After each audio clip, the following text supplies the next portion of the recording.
Bonjour à tous, on se retrouve pour une nouvelle partie et on va tout de suite commencer cette partie, évidemment, 3 minutes plus 2 secondes avec les blancs. Et c'est parti pour le coup 4. Ah, une sicilienne, cavalier F3 et on va faire la sicilienne ouverte avec le jeu de pion, le cavalier qui prend. Ah, il joue E5 tout de suite, c'est étonnant. Je crois qu'il faut faire échec dans ces cas-là pour échanger le fou blanc et récupérer le contrôle de la case ici en D5 qui est devenue une case forte hein, avec les blancs. Donc je crois qu'on peut mettre le cavalier ici pour attaquer ce pion et du coup revenir après. Hein, donc là pour l'instant il attaque ce pion là, donc on va le protéger avec ce coup de cavalier tout simplement.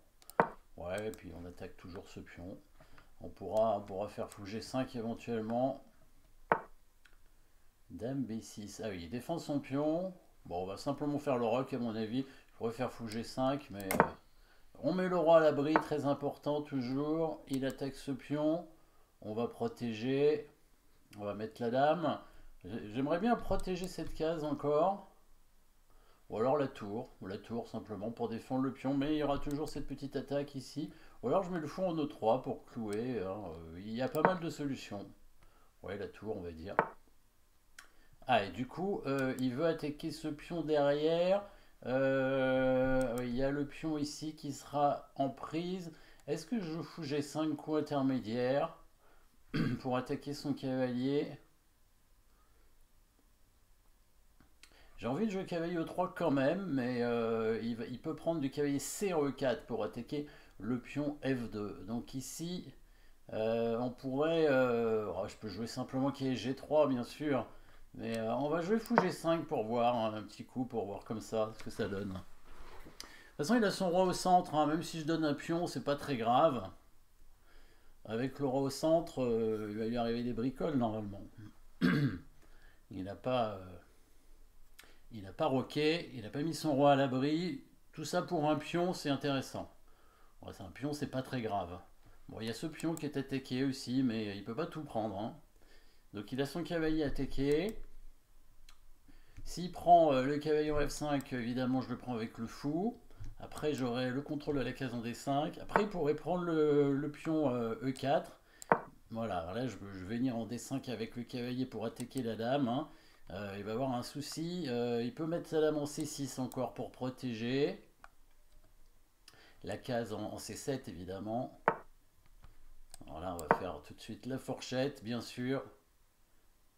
Et il va perdre sa dame. Voilà, bon, ça a été plutôt simple finalement.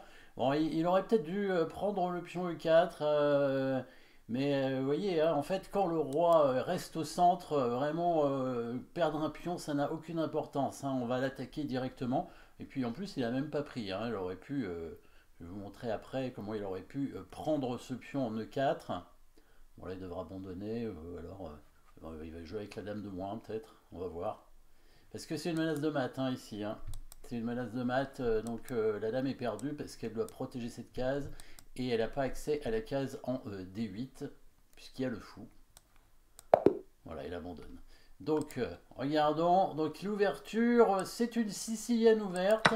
Bon, normalement, le coup E5 n'est pas très bon ici. Hein. On joue plutôt cavalier F6 pour attaquer donc le pion E4. Le cavalier vient en C3 et là il y a plusieurs variantes. Alors la sicilienne Najdorf avec E6, la sicilienne Dragon avec G6, la sicilienne Cheveningue avec E6 ou la sicilienne classique avec cavalier C6. Voilà, ce sont les quatre siciliennes principales qu'on peut faire dans cette variante avec D6 au deuxième coup. Hein. Évidemment, il y en aurait d'autres s'il n'avait pas joué D6 au deuxième coup. Normalement le Q5 est pas très bon, donc échec c'est parce qu'il peut pas couvrir avec le cavalier, il est obligé de couvrir soit avec le fou comme il a fait, soit éventuellement avec le cavalier mais en D7, et c'est pas terrible je pense parce que ça bloque le fou, après c'est probablement jouable. Donc fou D7, donc là échange des fous pour récupérer donc le contrôle de cette case, échange des fous parce que c'est le fou de case blanche, hein, c'est le fou qui contrôle du coup cette case ici. C'est en plus on échange notre mauvais fou finalement, hein, puisque le pion est bloqué, enfin le pion bloque le fou blanc ici. Donc là, attaque sur le pion en D6, il ne le protège pas, mais il fait une contre-attaque sur ce pion. J'aurais pu prendre le pion, probablement c'est ce qu'il fallait faire. Peut-être prendre le pion ici, dame prend, il aurait récupéré là. Ouais, bon, après, c'est pas non plus incroyable, hein, c'est un échange, c'est tout. Non, je pense que c'était bien de défendre ici. Cavalier C3, c'était correct. Développement d'une pièce pour protéger cette case. Dame B6, un peu curieux ce coup. La dame n'est pas très bien placée finalement, elle va se faire attaquer assez facilement. Après, il peut y avoir des petites attaques ici, c'est pour ça que j'ai fait le petit roc. Tout simplement, bien faire le roc très rapidement. KC5, ça me paraît trop tôt, ça doit pas être bon. Peut-être G6 était jouable pour attaquer le cavalier. Bon, là, je pense pas avoir joué le meilleur coup, hein. Tour E1, bon, ça va, c'est pas mauvais. Peut-être que, ouais, il fallait quand même, a priori, protéger ce pion pour l'instant. G6, bon, ça, c'était pas bon. Est-ce que fou G5, c'était un bon coup? Oui, a priori, c'était le bon coup, fou G5, ouais. Ah, c'est assez logique, hein. On développe une pièce, toujours. Et on attaque du coup son cavalier. Donc s'il prend le cavalier, on prend ici, en plus on attaque la tour, on va récupérer ce pion. Et il y a toujours bien sûr ce coup de cavalier qui est très embêtant. Donc il pouvait gagner un pion comme ça en prenant ici, mais c'était peut-être pas bon, hein, ouais, apparemment c'était pas bon du tout, mais bon, c'était pas si simple. Donc par exemple, cavalier prend. Voilà, le but c'était ça, tour prend et pion prend. Donc là, effectivement, gagner un pion, et a priori c'est bon pour les noirs. Donc ici, le meilleur coup, c'était peut-être prendre... Ah, revenir avec le fou. Parce que là, il y a une attaque sur ce pion-là. Sinon, on peut prendre avec la tour. On peut aussi prendre avec la tour. C'est peut-être la prise de la tour. Parce qu'ensuite, le cavalier, il va faire des découvertes. Oui, c'est ça. C'est la prise de la tour. Et s'il prend la tour, on reprend avec le cavalier. Et s'il prend le cavalier, on fait échec. Et il va y avoir une découverte qui va gagner la dame ici, hein. C'était trouvable, hein, en partie, hein. J'aurais réfléchi évidemment s'il avait joué ça. On prend avec la tour. Et donc s'il la prend, il y avait une découverte. S'il prend le cavalier, on prend aussi le cavalier. Et on attaque sa tour au passage. Donc finalement, on gagne une pièce. Donc bon, bah, c'était déjà mauvais ce qu'il a fait. Non, fou G5, c'était un bon coup, hein. Il n'y avait pas grand chose à faire pour lui. Ce qu'il a fait, c'est pas bon, mais bon. Enfin là, il devait jouer sur cavalier D5 absolument le coup dame C6. C'était le seul coup pour protéger la case. Là, la partie continue, hein. C'était pas totalement fini. Bon, il est pas bien, hein, apparemment, hein, mais quand même, hein, il n'a pas encore perdu de matériel. Il faut encore trouver des bons coups, hein. Je pensais peut-être carrément attaquer sa dame, hein, au début, B4, suite B5, parce qu'après, il peut pas venir prendre le pion, mais il aura cette case en C8, hein, donc c'est pas forcément très bien. Peut-être que le plus simple, c'est un coup comme... enfin, je sais pas si c'est simple, mais fou F6, ça a l'air intéressant pour attaquer sa tour, peut-être. Ou on ramène simplement le cavalier en G3, hein. Fou F6, ça peut être intéressant. S'il prend, on reprend sur échec et ça déroque son roi.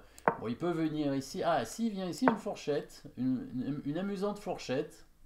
Non, ici, il doit donner la qualité, je pense. Il doit prendre le cavalier, on prend la tour, et peut-être il peut récupérer ce pion, mais bon, c'est quand même pas terrible pour lui, hein. Donc le roi au centre, hein.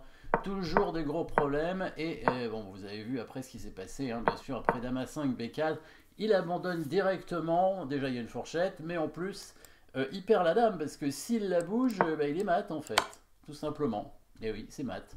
Voilà, donc la dame n'a pas de case, donc c'était terminé. Donc voilà, petite Sicilienne ouverte, hein, je crois que c'était la première. Il y en aura d'autres évidemment, j'espère en tout cas. En tout cas, merci d'avoir suivi cette partie.